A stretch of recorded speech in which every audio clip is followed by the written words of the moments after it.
think you get comfortable speaking about it by speaking about it. When you start to say the things that you think you cannot say, you'll find that there are the people who are like, wow, thank you for sharing. Oh, I know someone who had that same situation. And your people, the ones that you want to be with and that you want to have sex with and be intimate and have in your life as friends or lovers, are not the ones that are going to make you feel bad. They're going to judge you. They're going to stigmatize you and make you feel less than. You're listening to Sex with Emily. I'm Dr. Emily, and I'm here to help you prioritize your pleasure and liberate the conversation around sex. Here's a secret. The number one obstacle standing between you and the sex of your dreams probably comes down to exactly one thing: communication. It's not a cliche, it's a skill. And on today's Ask Emily show, we're talking our way to better sex. So let's bravely face the awkwardness with communication hacks for even the most nerve-wracking of convos. Clamming up during sex talks? I've got a confidence-building solution for that. How about giving tough feedback, like asking for better handjobs or addressing a funky smell? We get into it. Finally, we tackle tough topics like telling a friend you have feelings for them and whether to stay in a relationship if the sex is just okay. Hey, communication is a lubrication, but you know what? It's also liberating.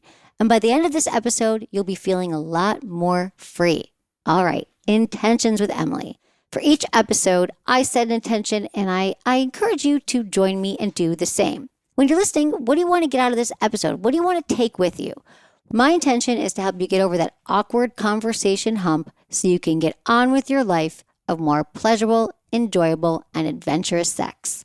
Don't forget, please rate and review this Sex with Emily show wherever you listen. It certainly helps the reach of the show so more people can listen and have more enjoyable sex. My new article on the site, it's an Ask Emily, How Do We Have Good Sex After the Honeymoon Period? It's up at sexwithemily.com.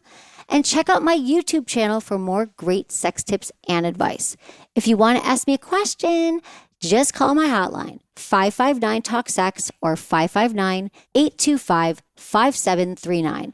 Leave me your questions or message me, sexwithemily.com/assemily. All right, everyone, enjoy the show.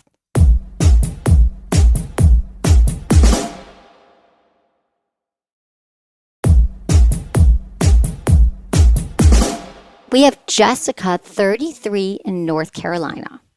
Hi, Jessica. Hey. How are you? I'm great. Thank you for having me. Of course. So nice to meet you. How are you doing? Tell me what's going on. So good to see you. Thank you so much for having me. I am a longtime fan, so this is kind of a little bit of a dream come true here. I'm so happy. What's going on in my life is I've started seeing this new guy. He's really great. He's a nice guy. You know, he meets all the requirements. He checks all the boxes. He just fulfills everything for me, except kind of that small little detail of it's a little lackluster in the bedroom, if you will. And I really just want to know if that is something that is a big enough issue to kind of put the brakes on the entire relationship. I don't know if that's going to become a huge problem down the road or if that's something we can work through, or I don't know. It's a good question. I mean, so my question is, and you've been together for... I think about 9 months now. We're heading towards a year. So that's kind of a long time. Yeah. Okay. So here's the thing. It's funny because actually Esther Perel was on my podcast and we talked about this and we said, how important is sex in a relationship? And everyone gets to decide for themselves. Now, if you have two people together and both decide sex is not the most important thing to us. We're best friends. We split the house duties up. We're really good parents. But you get to decide how important it is. Now, I believe that sex is something that you can work on, but you have to have two willing partners. So what are you missing right now in the sex life? It's not for a lack of communication on my part, and it's not for a lack of trying on his part, but I think he's just a little bit more modest, a little more reserved, and I don't know that he truly knows what I mean by spicing things up or, trying new things. It's a little awkward for him, I feel like. Well, Jessica, you're right. And I'm here. I've never met him. He doesn't know what you mean by that. Over 15 years of talking to people, he has no idea what you mean. And in fact, it probably terrified him. But this is great news because he probably is nervous to talk about it. Hasn't ever maybe had a partner who has addressed this with him before. And so he feels perhaps intimidated, like he's letting you down. And what the hell does spice it up mean? So maybe you could tell me what it means to you, and then we could figure out how to have a conversation with him about it. Ooh, that's a great idea. Okay. So I guess really this part isn't spicy, but just like more sex in general, maybe not like once every week and a half. That's just really not enough for me. But I was trying to do exactly what you said. I didn't want to overwhelm or intimidate him. Didn't want to frighten him and have him think, that like I hate our sex life. I just need like step one more of it. And then kind of going from there, a little less vanilla, a little more exciting. Okay. Well, see, this is what's really cool. Now, you said you've been listening to the podcast for a while. Oh, yeah. So, I mean, a lot of couples, we had someone call last week and that they listened on a road trip for 6 hours to the podcast, and then people stop. Right? Okay, right? People always like, I listened on a road trip. I'm like, great.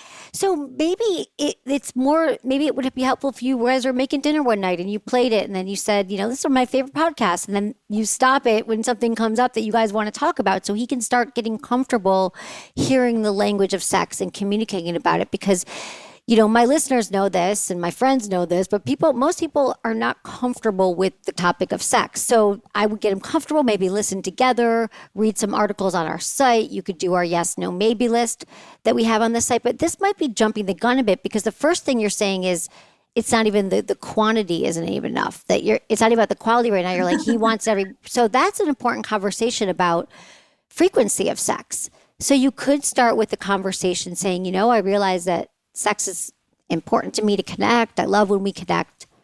And for me, I'd love it a little bit more frequently. And you could say, how much time? I know your face. So why is that so? What scares you about that? I just feel like a man hearing that, oh man, I feel like, isn't that a shot to the ego to hear like, oh my God, my girlfriend's like not satisfied with the amount, like I haven't been pleasing her enough. And I don't want him to think the last 9 months have been kind of a wash, but they've been a little bit of a wash. Just a bit. Well, Jessica, I'd love to use this as like the banner question of what goes on in the show, because the reason why many of us do not talk to our partners is for that exact reason. So then we silently suffer through mediocre sex that isn't satisfying because we're so afraid we're going to bust their ego. That could happen. And that is a totally realistic scenario, which is why we don't do it. So the way that you do it is you reassure him. You start with the compliment sandwich and you say, it's been 9 months, and you start with the compliment. That's the first layer. All the things you love about yourself. I want you to know that I love our relationship. And then the middle part of the sandwich would be, and I realize that sex is something that's actually really important to me. And whenever I see you, I want to have sex with you. And I feel like we have sex, one time in 9 to 10 days. And for me, I'm feeling like I would want a lot more. The last part of the sandwich is, and I really want to work on our relationship and I want to continue to grow. But I realize in my past relationships, I never talked about sex. And this is new for me too. So you kind of reassure him with a shared experience. And you might have to say it a few times. And you could probably read his face if he looks like, oh God, and say, no, babe. Like put your arms around him and say, this was really hard for me too. Because I don't want you to feel shamed and I don't want you to feel bad and I don't want to impact your ego, but I also want to get my needs met. And so I'm practicing. Will you practice with me? Will you learn with me how to communicate about sex? Yes, I love that. It sounded so gentle when you said it. It's exactly what I'm trying to achieve. Well, yeah, you could practice it. You could write it out. You could talk to the mirror. You could talk to a friend. So how would you say it? You want to say it back to me? Yeah. And I think also a little bonus here, I'm going to incorporate something I listened to on the road trip on one of your podcasts where you guys were talking about the Gottmans and, the love languages. And I've learned that mine is physical touch, which actually came as a surprise to me. I thought that would be like 2 or 3, but no, it's number 1, pretty heavy. So it kind of makes sense that I am needing this bit, right? So I guess I would probably start, and really, I loved all the stuff you said. Like, babe, I just want you to know, like, I'm really extremely happy. This has been the best 9 months of my life thus far. And that's really important to me because I'm actually divorced and that was all ugly and all that good stuff. So this has been really a wonderful 9 months. So I don't want this to become an issue that affects us. But yeah, I liked how you turned it into every time I see you, I just want to have sex more often. And so that actually is a complimentary thing and not an ego busting. No. So yeah, I want to definitely focus on that because who wouldn't want to hear that? Like, oh, I'm that hot. Like, thank you. I would love that, right? Exactly. You just flip it, not even the but. And every time I see you, I want to have sex with you more often. I want to have sex with you. I want to Yeah, touch you. like period. Because that's true. That's exactly it. You just have Yep. such a good way with words. And then I really loved how you ended it, expressing how this was a difficult conversation for me to have and that I am practicing, because that is true. Sex, previously was something that my ex-husband wouldn't want to talk about. And so it kind of just was what it was. And here I am, I'm 33. I've taken control of my life a little bit more. So like, this is a good problem, right? Exactly. Jessica, that was great. And you did such a good job. I mean, really, Thank you. you're so loving. And here's the thing, you have to remember it might take a few conversations with him. He's not gonna be like, I got it. So maybe that's where you start. And then you could start to talk about, I would even say, why don't you guys take the love language quiz together? You could say, I took this really cool quiz. Look what I found out. See what his is, because the touch thing is real. I'm the same way. Mine is touch. And if a partner doesn't touch me when they come in the door and we don't, I'm like disconnected. Like they could bring me flowers. They could bring me gifts. They could have like just filled my car up with gas. But if they didn't touch me and kiss me when they came in the door, I would feel something's off. So it's totally valid. Exactly. So I think those are the kind of examples you could give him. So that might be fun. And then when you say spice it up, it sounds like you're still trying to get clear on that, as well. Maybe you want to feel more desired. Yeah, that would be great. Yes, definitely. So I would let him know that, and then just say, and I want you to know I get this uncomfortable, but I love to go forward in this relationship, and it's important for me to continue to have these conversations around sex. You take it off of him not performing and doing something to the both of you. And you say, I have a growth mindset around sex. I hope you do too. Ooh, I love that.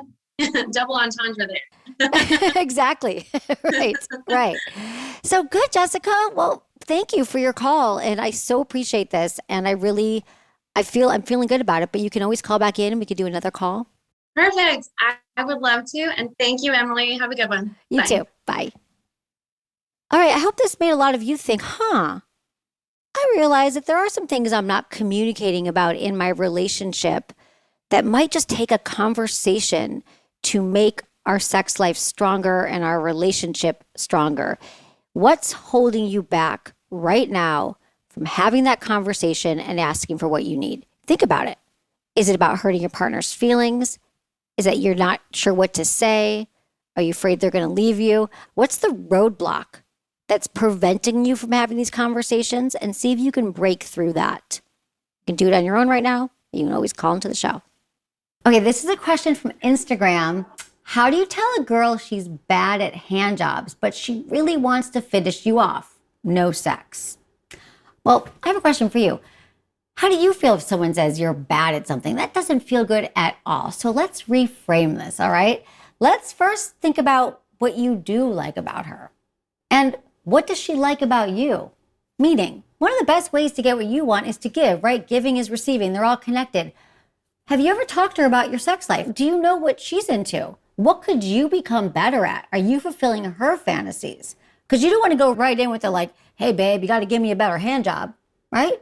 What makes her happy? What makes her feel good? The other thing is, let's talk about hand jobs for a moment. She might not have a lot of experience giving hand jobs. Every penis wants something different. I'm not sure what's bad with the hand job, but you could say, oh, you know what feels really good? Here's a bottle of lube. Maybe you want to use this. Maybe the hand job's too dry or she's going too fast or too slow. But the thing is, giving feedback also, saying, hey, you know what? Using this lube might really help you there, and it feels really good to me. And then if I'm given a hand job, help me out. Tell me, faster, slower, tighter. I think that's all okay. And remember the compliment sandwich. You want to tell her things that you really like that she's doing. I've been fantasizing about being with you again. I miss you. It's awesome. And next time she goes to give you a hand job, you can say, oh, look what I got. This can make this job a lot easier because you know how I feel about lube. So that's what I recommend. You'll get your hand jobs and let's see what she wants your hands to be doing on her body. Okay, next call we have Monica, and she's a female and in her late 20s. Monica wrote me a message at sexwithemily.com/assemily. She says she just got into a new relationship with a guy who wants ethical non-monogamy, but she's pretty monogamous. You've been with him for how long? 3 months. Okay, you've been with him for a few months, and it's your first real relationship. Mm-hmm. And it's not really something that you have been interested in before. So are you looking into it for this particular guy that you've just met? Or the more you've started to learn about non-monogamy, do you think it's something that is interesting to you? Like, what are the intentions here? My intentions are not so much for me to find additional partners, but more to understand our relationship in this context. For me personally, it's not something I'm necessarily interested in. I think a lot of my anxieties around like being wanted and feeling valued and all of that can kind of set me up for jealousy and can set me up for like wanting a person to be in a close bond with. Yeah. And at the same time, I really like this person. Everything has gone really, really well so far. I will say he hasn't been with anyone else since we met. So he's not like actively pursuing it right now, but it is something that like is a factor in this relationship. Well, it sounds like you know yourself really well and you're very thoughtful and you are being careful about this in the sense of you want to make sure you're doing the right thing and you're well prepared because you're asking for resources. And you know that you have challenges around jealousy and, anxiety. And so I'm not sure that this experience of kind of trying to learn to be a non-monogamous partner while you stay monogamous in your first relationship with somebody who is going to want to see other people is maybe the best way to go right now. I'd much rather have you find someone who wants to be, I know this isn't what you want to hear either, but I'd much rather have you find somebody who wants to be monogamous right now and do that work because you're going to be worrying where he's at. I mean, he hasn't for 3 months, but that's like the honeymoon phase. That's the best part of any relationship, or at least it should be. And then he's going to say to you, hey, I've got a date tonight, or I've got something else happening this weekend. And so I would much rather have you have experience under your belt of being in a trusted, committed relationship, learning what that's about, learning your body sexually. And then maybe we can talk about non-monogamy. But I don't like the idea of you kind of giving everything over to what this person wants before we even know what you want, Monica. Yeah. Like you said, not necessarily the answer I wanted to hear, but it makes sense. And like you're saying a lot of the things that I can certainly tell myself in the back of my head. I am curious, something that we discussed up front when we talked initially about like, what are you looking for right now? He did say that he was looking for a primary partner and that the people he's been with recently have been like, he's interested in them as, humans and like sexually, but there hasn't been any like romance there. Right. Which is something that is definitely there with us. So I don't know if that makes a difference in the way you're viewing it. No, it doesn't really, because I just don't know how well you know this guy yet. Is he also in his late 20s?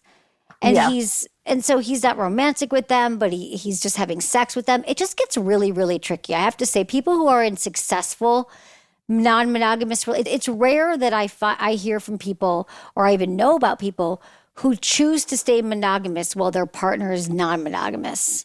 So I just don't even think this is a scenario. And everything that you're telling me about your situation, I don't think this is going to go well for you. I really don't. And I understand that you have feelings for him, but I would continue to date on your own if you can.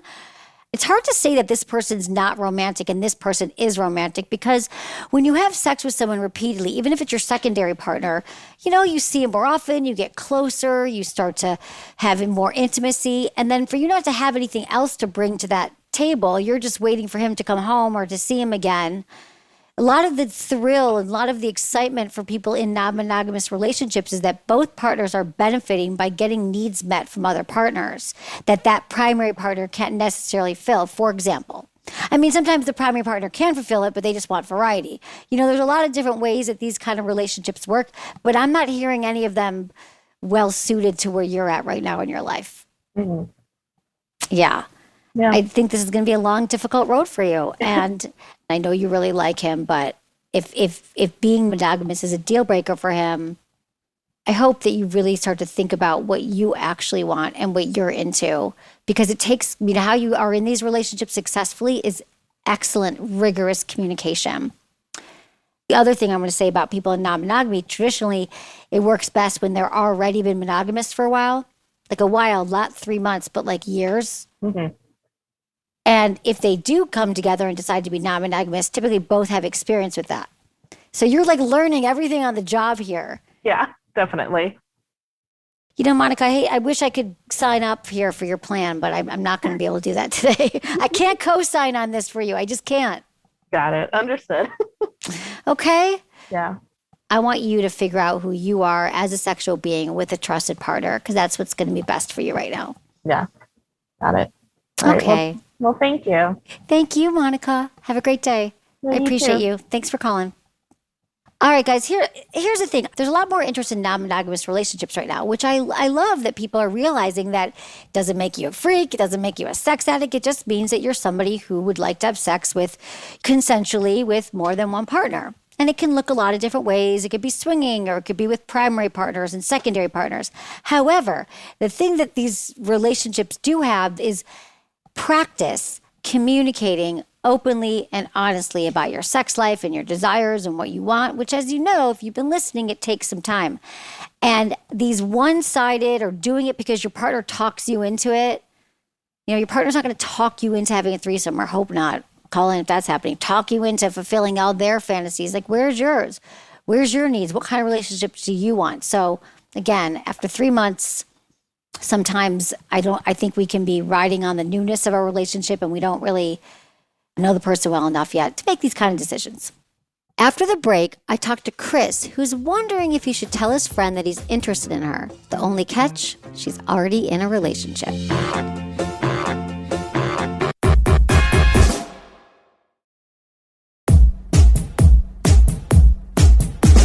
Okay, we have Chris, 38, in San Francisco. Hi. Hey, Chris, how you doing? Good. How about you, Emily? I'm good. What's going on? Nice Thanks for calling in. Yeah, sure. Nice to meet you too. I wanted to get your opinion on telling somebody that you have feelings for them when that other person is in a relationship already, and if you have experience with that, or how it could potentially go. I understand the potential ramifications of it. Okay. Messing with a friendship, but. Well, tell me more about the situation. Yeah. So I enrolled in culinary school this past year, and we had a pretty small class. And so for the past 8 months, I met this woman in culinary school. She was also in my class. And so, during a pandemic, wasn't seeing a lot of people. So I was spending a lot of time with her and my other classmates. And so we've had a chance to organically get to know each other and kind of develop that friendship and chemistry and connection. And over the course of the year, it's just, if you develop feelings for somebody, and I want something more than a friendship. Mm-hmm. And over the course of that time, I also learned, I would ask her about her relationship. I learned that she had a boyfriend, and, would ask about him. And the feeling that I got was very lukewarm, and just, I don't know, that sense of like, I hate to say this, but like maybe she was settling, or that she could be happier, and that, and combined with what I felt as a connection with her, and maybe some feelings on her end, kind of has me now to this point of like, oh, do I say anything or not? How often do you guys see each other? What's your friendship like right now? Well, class just ended 2 weeks ago, so we've got plans on the books with the group of class. We're a small class of 8 people. So I'm going to see her Sunday. She's coming over to my house with a couple other friends. We're going to make dinner. And then her birthday is later this month. She's having a little party at her place. I'll see her then. And then we have another thing scheduled in October. Yeah. Do you ever get any sense from her that there's a mutual attraction, or that she would take this to another level? Kind of. Yes. Okay. I know it's like a lukewarm answer, but. Well, but we can feel these things. So I think that if you have feelings for someone, and it sounds like it's pretty strong, and you have this bond and you've spent time together, that you're not really friends in a sense. I mean, you're friends, but it's really hard to kind of turn off the feelings you have for someone. So I think there's a way to do it that could also, though, preserve your friendship and just be really honest. And you have to be prepared for the answers as well. And I would talk to her, maybe if you could go to lunch or go for coffee, and just say, I really like our friendship, and I just want to check something with you, because I will be I can't imagine, if I didn't do this, how it would feel to not have said this. But I do feel that there's a connection with us, an attraction. I know you're in a relationship. I just want to put that out there now and see what she says. I mean, my take on it is like people, this is like my own opinion, is that like you're not really friends if you don't, but I see also the other side of it could be, well, that's not fair. She's in a relationship. You're going to mess it up. And how could she really be friends with you? And that's also a risk. And so, I mean, the fact that you called in and you know, it seems like this is really on your mind, because you could decide to just say, I'm not going to spend time with her. I'm not going to do these things. But there's something happening in here where I feel like you kind of have to say it. And, you know, where are you at right now in your dating life? Yeah. So I'm divorced. I got divorced like 2.5 years ago. And so I've been dating since then, and nothing longer than 3 or 4 months. I was enjoying before the pandemic, you know, a single life and just kind of having fun. But I think what's different for me now is developing the relationship over the time versus, you know, going out on a single date or, you know, learning about going through the apps and just like, you know, that type of interaction. Right. I also have this feeling that like I recognize from past women that I've been in love with. And I'm not saying that I'm in love with her, but I just know the gut feeling of like, you know, the butterflies and just that like, oh, it's our connection. I just feel something different with her than I have with other women. Has anyone else said anything to you in class? Like they see this connection? No. I haven't told anybody else in class. I was contemplating talking with somebody else to see if they saw it, or if they were like, no. I don't know. I think I'm just struggling with like the respect thing. Like, is it disrespectful for me to say something to somebody else who's in? And it's not like she and her boyfriend just started dating. You know, they live together. Yeah. Okay. I mean, so you know what? I think I think you're going to see her 3 times in the next month. Mm-hmm. So I think you're probably going to have more information. You said she's having people at her house. Now, what if you get to her house and they look really happy and they're holding hands and everything seems great? Then I probably wouldn't say anything at that point. So now that we're talking more about this, I would get some more information now that you can go out and see people and see how it feels. But it is hard when someone's in a relationship and you have feelings for them. But I think if you're seeing that she's in a happy place and things are good, you know, I guess that could be seen as disrespectful. I think seeing them in person. Have you met him yet? I have. Yeah, I've met him a few times. I've interacted with the two of them probably almost a half a dozen times. Oh, okay. How do they seem? That it solidifies the vibe that I get of like, oh, like they don't not a lot of PDA. They just don't. They actually kind of seem friendly as well. So well, maybe she's not into PDA. That's 100% true. Absolutely. We don't know. I would. I would gather some more information before you go down this road, because maybe she's perfectly happy. But, you know, I know a lot of couples, you're like, they didn't touch. Are they really? Because I'm such a touchy person that I look at other couples and I make assumptions based on what I would want. Mm-hmm. And maybe that's perfectly happy for her. So I think you should, from this lens, pay attention. Maybe you could ask someone in class, and then you have to call back and let me know how it goes, because now we're all going to be very curious. Okay. But I'm not going to tell you yes or no. My opinion on it is like, gather your facts, gather your data, you know, and find out as much as you can. And then, you know, if you feel like you have to do it, you could do it respectfully, or you just kind of sit on it and see what happens. Okay? Cool. Sounds good. All right. Thanks for calling. It's a great question. Keep me posted. Bye. Will do. Bye. Thanks. Bye. Whew, that is a tough one, you guys. I feel like it's risky, you guys. It's really a moral question here. And I think it is risky if you really care about, you know, if you have a friendship with somebody, you want to tread lightly, be respectful of someone's commitment and someone's relationship. And so I guess what I would say to him, he could continue to be a good friend to her while still dating and going out and seeing other people and seeing how it evolves, seeing if there's ever any cracks in this, you know, in the relationship, and she starts to share with him. Maybe that would be more of an appropriate time. I don't know, guys, we also decide and try to be the best people that we can be. But I think continuing to be a good friend is probably the right way to go. We have Rachel, 32, in New York. Hello. Hi, Rachel. How are you? I'm good. How are you doing? I'm good. Thank you so much for calling in. Yeah, of course. In my family history, there's a lot of Crohn's, colitis, really fun stomach issues. I don't have any of those, which is great. I've definitely had some butt issues in the past. Hemorrhoids, internal, external, in general, sitting in the bathroom, which we should normalize. But more recently, I had a more serious hemorrhoid, which I then had to have a little bit of outpatient surgery.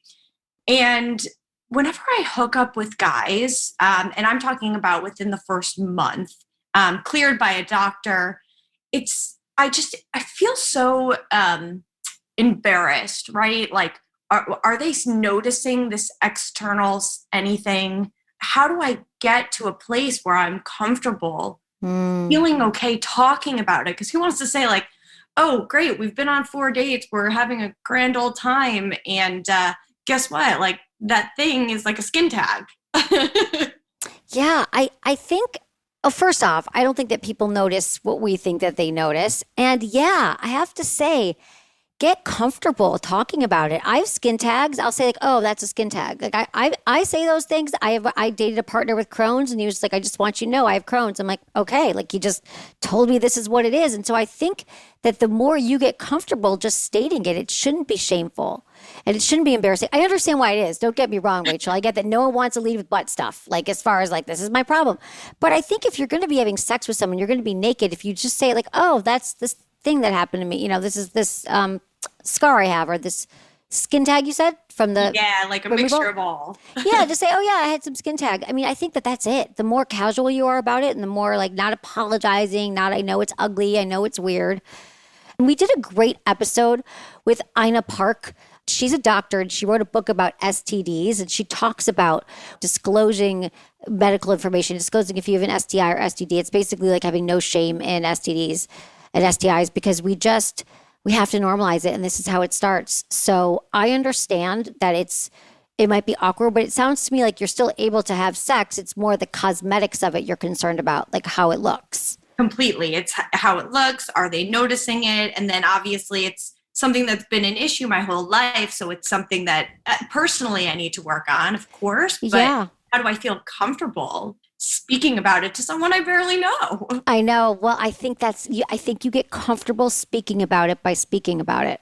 When you start to say the things that you think you cannot say, you'll find that there are the people who are like, wow, thank you for sharing. Oh, I know someone who had that same situation. And your people, the ones that you want to be with and that you want to have sex with and be intimate and have in your life as friends or lovers, are not the ones that are going to make you feel bad. They're going to judge you. They're going to stigmatize you and make you feel less than. I think we all have all this huge fear that everyone's going to just shut us down. And I just say they're doing you a favor because they're not your person. Yeah. You know, I've dated people with STIs and they're just like, oh, I want you to know I have herpes. This is what I do. I take a daily suppressant. I'm like, great. Like there's something to be said for just stating it outright. It takes away all the stigma around it. It makes it less shameful, and it's just matter of fact. And I think that's sexy, actually, somebody who is powerful and strong and states it. And you'll find when you say that to some partners, they might have their own things to share with you.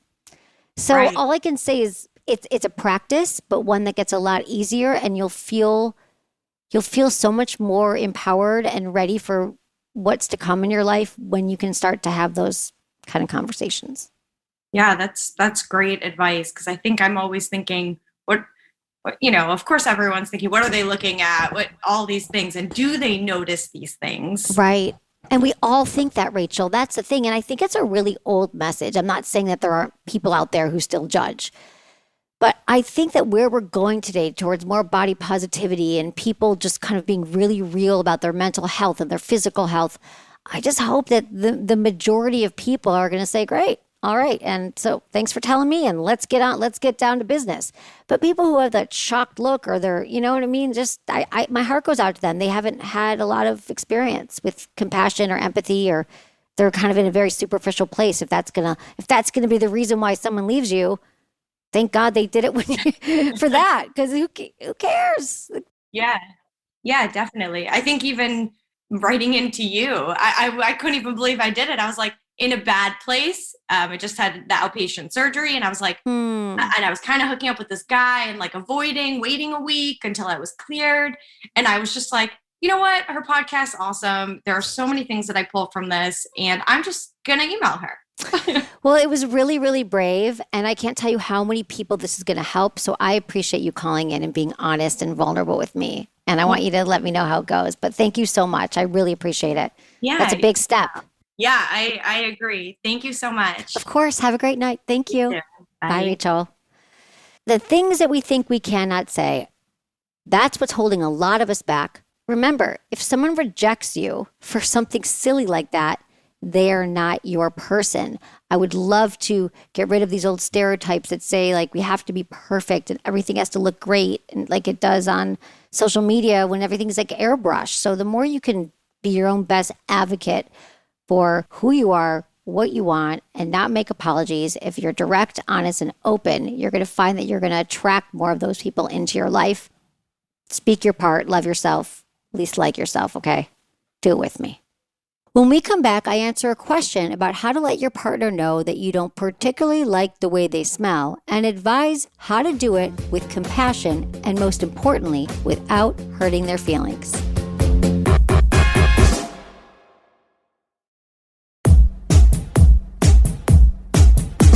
This is from Anonymous 29 in Northern California.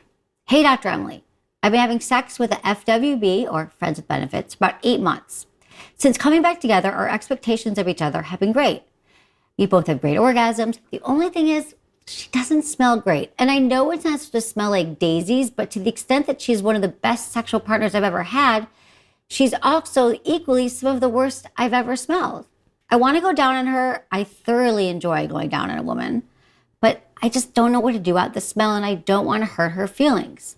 I once asked her what she liked and what she wanted more of, and you guessed it. She wants me to go down on her sometimes. I don't have the heart to tell her, but I don't do it because of the smell. I love your show. What do I do? Not an easy conversation to have at all. Sometimes women have odors and they don't know it. And the biggest concern here is it might be because of an infection. She could have something called bacterial vaginosis, which is simply an overgrowth of bacteria that can be caused from having a few sexual partners. It can also be caused from like douching or cleaning with some products that have a bad reaction and the bacteria in her vagina is getting disrupted. All right, so how do you let her know? And again, this is outside the bedroom, not when you're fooling around, having sex that will like totally take her out of the moment. But what you want to say is, listen, I love going down on you. You know how much I love pleasing you, right? We got to like lead with this stuff. And I need to talk to you about something. It's really uncomfortable, but I'm a little bit worried about your health. Lately, I've noticed that there is an odor and I've done a little bit of research that it could be something that you could just take care of. Go see your gynecologist. It could be something called bacterial vaginosis. And I love going down on you. I can't wait to do it again. But would you be open to going to see your doctor? And that's what you say. And honestly, this is just showing that you care about her well-being. I mean, think about it. We get over the awkwardness, but really, if someone said this to me, I'd be like, oh, he actually cares about me. He's not using it as an excuse why he's never going to go down on me again, because that would be the end of that relationship. But someone saying, listen, I really care about your well-being, and here's what I found out. I'd be like, okay, awkward, but yeah, you're right. And let me call my gynecologist. Peace out. That's what you do. Thanks for the email. Okay, we've got Sarah, 35, female in New York. Hey, Sarah. Hi, Emily.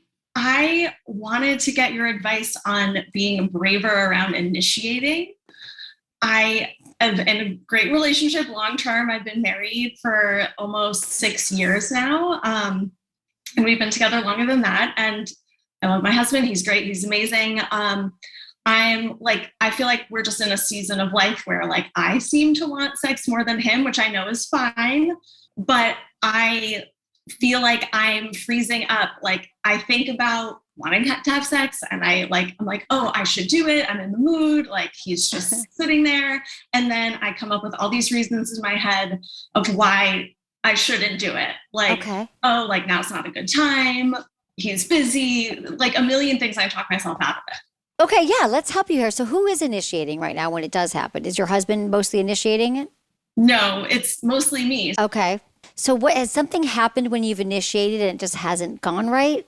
Not really that I can pinpoint. I mean, he's rarely turned me down. I mean, the only thing I can think of is that like I just maybe in the back of my mind think like he'll think badly of me or like, you know, all Okay. those things that we were told growing up, like women are not supposed to want sex, or I don't know. I feel like if I'm initiating, he's going to think like, oh, she's like ready to go for penetration. And like, that's not what I want, you know? Okay, yeah, absolutely. This is a great topic that you're bringing up right now, because it's really, really common in relationships that someone's initiating, someone's not. We tell ourselves stories like, what if that, so what I love here is that you, Sarah, are aware of what you're thinking in the moment, like that it might be shame, or it might be, I'm not supposed to do this. So that's great. What is your communication like with your husband about your sex life? So I do try to talk to him about it. I love all of your advice. I love, talking about it outside of the bedroom. Sometimes I feel like he doesn't want to talk about it. And I feel like I'm the one like nagging him. And so then like, it tends to be like, I'll try a little bit. And then he seems resistant to talking about it. He'll do a little bit at a time, but like, sometimes it's too much for him. So I feel like that maybe is playing into it as well. Okay. Well, I feel like there's a lot of these stories here. I always say like, you got to check a story. It could be a lot of things. It could be the fact that he's not initiating. Maybe there's also a part like, why isn't he initiating? Or you feel you're the only one going after it. And no one wants to be the only one carrying the weight in the relationship. And also the fact that you feel like he doesn't really want to talk about it. Some people just aren't as comfortable talking about sex. Okay, I would say the majority of us aren't comfortable talking about sex. And so, right. And so what you're reading into is like, he only has a short attention span for it, or he gets to his limit. And so these are all the things that I think would be so good to check with him and say, I want to have a conversation with you, and, compliment sandwich. Here's the things that I've been loving about it. And I think you could be honest that your husband of 6 years, I find myself lately freezing up, and I'm thinking about you, and I get turned on, and I'm sitting in the other room, and I want to have sex, but I have all these thoughts that run through my head. And I want to talk to you about it, but I've also felt lately that maybe you're not as open to having our conversations. So is there any truth to that? Can you let me know where you're at with our sex life? Yeah. You could talk about, you could start with the communication. So you have two choices. You could say, I just want to talk about our communication around sex. I feel like we haven't talked about it lately. What's on your mind about it? Anything you've been wanting to try? You could start very basic, like what are your fantasies? You could play with it a little bit and kind of get you both going without the pressure of we need to talk. Yeah. Say, hey, I've been listening to Sex with Emily. This is what I got. We haven't done this lately. Wouldn't this be fun? Let's have a glass of wine and talk about our sex life. And then you could have it go from there. Totally. Or you could say to him, I've been wanting to try it, and I feel like it just hasn't been the right time. And I've got some of these thoughts. Is there any truth to that? I just need to check this with you. It's really just conversations. Yeah. Because I'm sure he's probably appreciates that you're initiating and wants to have sex. It sounds like it. He's not saying no. Right. Is there a part of you that feels like he really wants to be saying no? No, I don't think so. Yeah. Good. Okay. Yeah. So really it's just your thoughts, and maybe you need some like more of a dialogue with him. And I'll bet if you can get him to open up more about it and see it's not so scary to talk about sex, then, maybe he'll get going again. Because remember, it's a muscle. Like the more that you bring it up and not wait, the better you're going to feel. And the more he can maybe understand, you can let him know how it makes you feel when that happened. Not to make him feel bad, but say, it made me feel less encouraged to initiate or less encouraged to bring up these conversations. Is there something we could do to make this conversation more comfortable for you? Just because it's okay. You're totally, I love that you called me, and I love that you want to continue to have these conversations, because that's the only way it's going to get better and you're going to get your needs met. Definitely, yeah. Another thing you could say, I think about initiating. Do you have any fantasies about me initiating? Like, does he have a moment that you're like, what would be your ideal scenario for me initiating? And he could say, well, I'd love you to surprise me or walk in that great outfit, or, Yeah, because I think you're right. I think if I did have like clear directions or something that he was looking forward to, that I would feel more confident in it. It's very helpful. Thank you so much. And I thank you for all of your advice. I listen all the time, and I meditate, masturbate, manifest. I'm here for it all. Oh, good, Sarah. Thank you for calling in. Thank you so much. It was really good to see you and to talk to you. Thank you so much, Dr. Keep Emily. me posted. Okay. Have a great night. Bye, Sarah. That's a really common thing that comes up for a lot of couples around initiating sex. Either we tried to initiate and our partner rejected us, and we feel really bad about it, and we feel like, well, I'm not going to do it again because we don't want to be rejected. If you think about it, if no one's initiating, there is zero sex happening. So whether it's talking to your partner about what would be a hot initiation scene, or getting to the root of why you feel that it's not okay to initiate are all really great roadblocks to clear out that will make it a lot easier for you in the future to start having the sex that you desire. That's it for today's episode. Thanks for listening to Sex with Emily. Be sure to like, subscribe, and give us a review wherever you listen to podcasts, and share this with a friend or a partner. Believe me, if you got something out of this episode, they will too. We release 2 to 3 episodes a week. Find me at Instagram, YouTube, Facebook, and Twitter. It's all at Sex with Emily. If you'd like to ask me a question about sex or dating, relationships, email me feedback@sexwithemily.com or sexwithemily.com/askemily. And check out my website. We have so many great articles diving deep into topics like how do I have multiple orgasms?